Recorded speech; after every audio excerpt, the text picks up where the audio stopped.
Uke waba esimweni la ukhumbula khona isisho esithi uzozisola mangabe usuwedwa endlini encane. Nami bese ngikuloso simo-ke la sengiyisola khona, sengibuka impilo yami ukuthi iqale kuphi, ngifike kanjani la. Yazi bengingasaphileki, bese ngiphila ngey'nyembezi, sekuwusizi nje kuphela. Ngicela ukukutshela ukuthi ngisho nokulala bengingasalaleki, bengisesimweni esinzima ngempela. Iyaqala kanje lento. Ngomhla kaFebruary 1 ku-2022 ngathola umsebenzi kwenye inkampani. Angeke ngize ngilisho-ke igama, kodwa into engizonitshela yona ukuthi bengeqo West Street, ngeqo Smith Street lapha eThekwini, ngilibangise kule nkampani.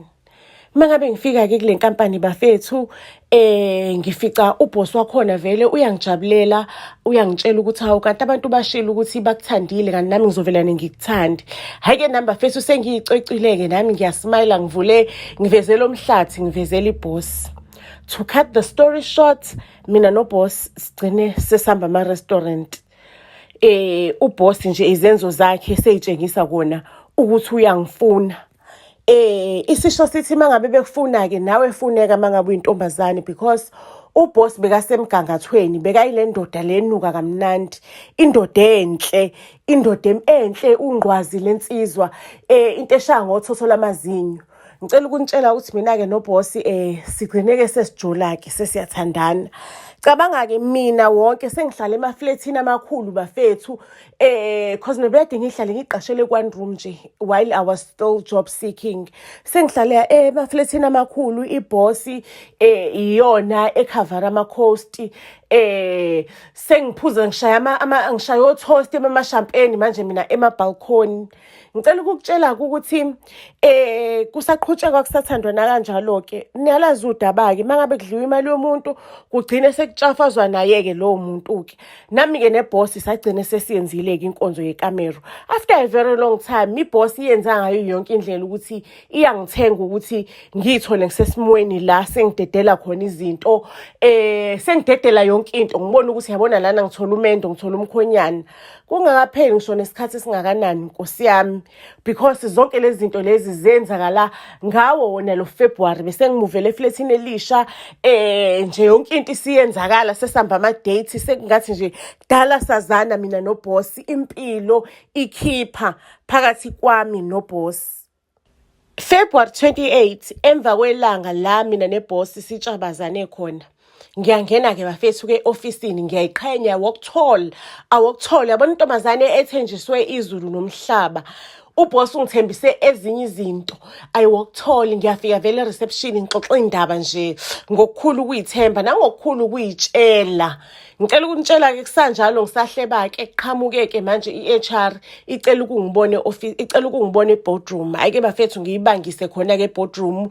Ngiyayibona ukuthi i-HR sho ukuthi la ngiyothola i-promotion. Yazi ngismayila ngisho nangomunembeza wami nangenhliziyo yami nangayonke into enginayo ngiyasmayila. Ngiyabona ukuthi yabona le ndoda le sho ukuthi ngiyinikeze kahle, ingakho isizonginikeza i-promotion.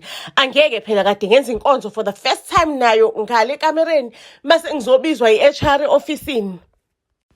I-HR ivela nithi kumina, siyaxolisa Miss Bhengu, le project le kade sikuqashela ukuthi uzoya kuyona iclient seliyikhanselile, ngeke sisaba nayo i-project. Hayibo, zidilike-ke manje ihlathi ukuthi baqonde ukuthini mase bengabe sebesho kanje. Iqhubeka i-HR ithi-ke Miss Bhengu i-contract wayisayina lekhaya, wayisayina i-contract yokuthi if kuwuthi iba khona i-project uzosebenza kuyona i-project. Futhi wasayina i-contract yokuthi i-non-disclosure ukuthi whatever eyenzakala emsebenzini awuyikhulumi mangabe kuwukuthi awusasebenzi noma usasebenza la. You signed a non-disclosure inside that contract. Wabala izinto ezingibophayo athi ngayisayina kuleya contract. Yo zadilika idlathi, ngawezwa amahlo egcwala amaglasi sometime.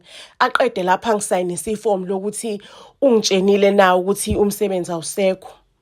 Hey bafethu, akusekho nokuthi ngiphumele eminyango, ngiphume ku-social media ngiyompoporoza ngisho ukuthi le ndoda le iyalala nami, yaqeda ukulala nami, yangixosha emsebenzini.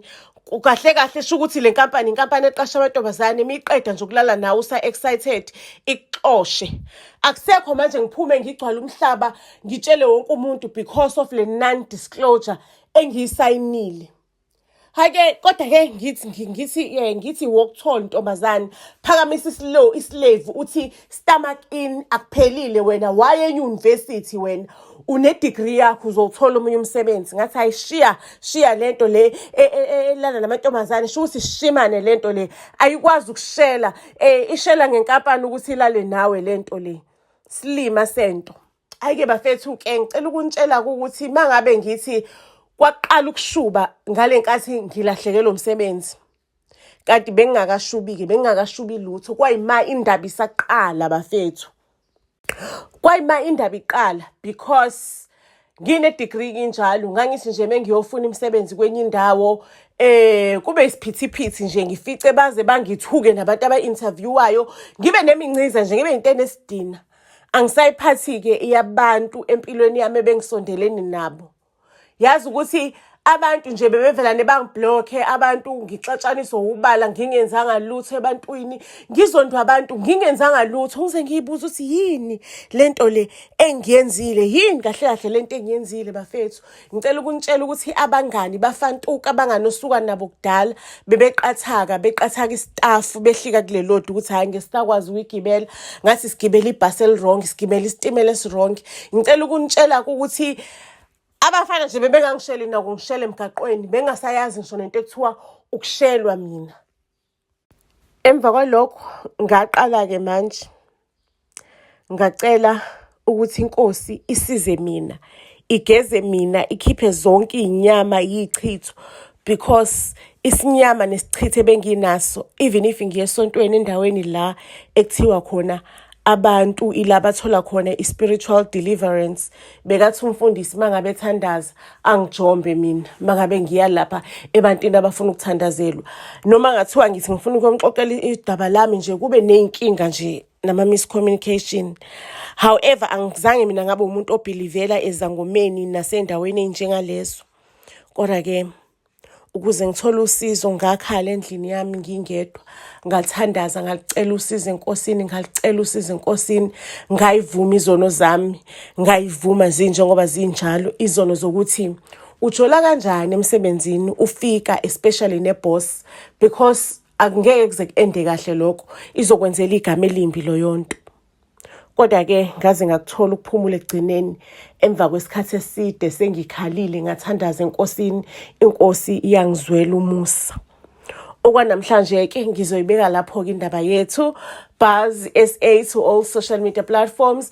Ungakhohlwa ukuthi uhambe uye on our YouTube channel ufike ubukele istory ekuthiwa Orumza, masubukela futhi esinye istory ekuthiwa Cheating Housewives, kuno part 1 no part 2.